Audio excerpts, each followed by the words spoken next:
Around the world, over 91 million children under the age of 5 are growing up with debilitating hunger. 134 million children have no access to any school whatsoever. An estimated 1 million children are forced into the commercial sex trade every year. 15 million children are orphaned as a result. 246 million children, 171 million children, 265, over 1/3 of children, 376 more than 5, almost over 1/3 of children.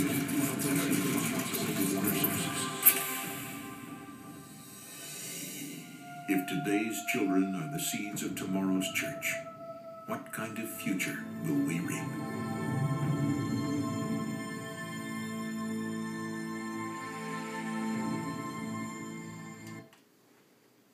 My name is Sam Adams. I'm a follower of Christ, a husband, a father, and a sponsor of 2 Compassion children. We're here today to talk about a great need. This need is so great, we're going to describe it, but we want to understand that we've been blessed with a great abundance. God has given us so much we don't want to waste.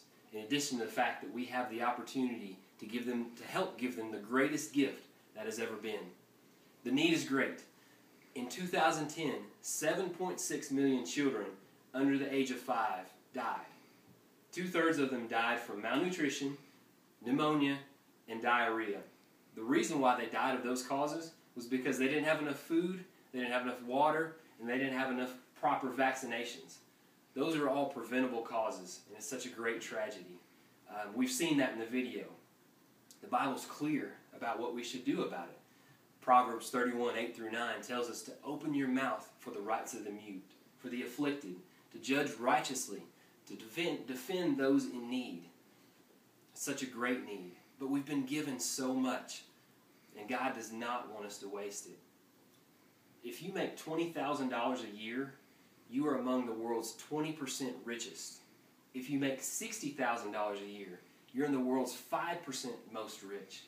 That means that God has given us a great blessing of being born in a place where we can make so much compared to the rest of the world. And that's a good thing. However, He's calling us to use it in such a way that makes Him look great. John Piper puts it this way. He says that if Christ is an all-satisfying treasure and promises to provide all of our needs, even through famine and nakedness, then to live as though we had all the same values as the world would betray Him. I have in mind mainly how we use our money and how we feel about our possessions. The need is great, and God has given us so much. And what He's simply saying there is that Christ is the real treasure. We want to show that in everything, as well as our money and our possessions. Matthew 6, 19-20 tells us about that value. It talks about storing up treasures in heaven. And it says, store them up where moth and rust can't destroy it, and where thieves can't break in and steal. It's the best investment that could ever be made.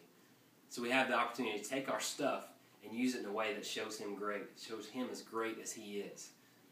But I mentioned that we have the opportunity in this to give the greatest gift of all. Because if I fed every single child in the world and they never went hungry again, we know that they're still going to die one day. So we're left with a problem, because the Bible is clear that if any of us die without Christ, we're hellbound for all of eternity. We want to change that with these children. We want to make an impact. Luke 18:16, the children are coming to Jesus, and the disciples and the people are telling them to stay away.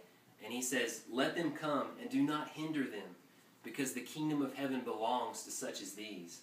These precious children, the kingdom of heaven belongs to such as these.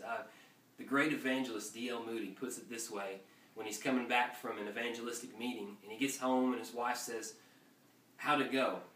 And he says, pretty good. We had 2.5 converts. She kind of laughed a little bit and said, how old was the child? And he said, no. 2 children and 1 adult. The children have their entire lives ahead of them. The adult's life is half over. The point he's trying to make is that this is a vast mission field, and it's often the most underfunded. However, the potential is great. So for us, the real question is, what are we going to do about it? What are we going to do? And the great thing about Compassion International is they make it easy. They make it very easy for us to meet these needs, the physical and the spiritual, both very important. So if you're interested, visit compassion.com or come see me afterwards. Thank you.